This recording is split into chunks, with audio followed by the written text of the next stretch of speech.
Mapagpalang araw mga kapanalig. Ang usal naman na ito ay nagagamit sa bulag laban sa kaaway upang di kayo makita para kayo ay masaktan.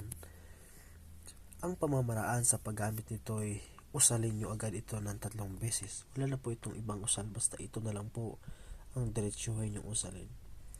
Pagkatapos yung usal, iihip nyo sa inyong dibdib at hanggang sa ito'y gumana sa inyong sariling kakayanan at sa inyong sariling espiritual. Banggitin nyo lang po ito ng 3 ulit.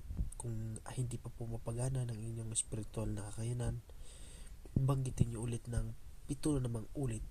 Ito po ay subok at tested at proven po ito kasi talagang ginamit na po ito ng aking maestro na matagal na rin pong isang mataas na uring albularyo. Sana po inyo po itong magustuhan at maraming salamat po sa mga sumubaybay sa ating pagtuturo ng lihim na karunungan, at sana po inyo po itong sa mga bago pong nag-aaral ng lihim na karunungan ay sana po makatulong ito sa inyo ng konti at gamitin lang ito sa mabuti at huwag po gamitin sa masama sapagkat ito po ay napakabuhay na salita. At maraming salamat po and good day.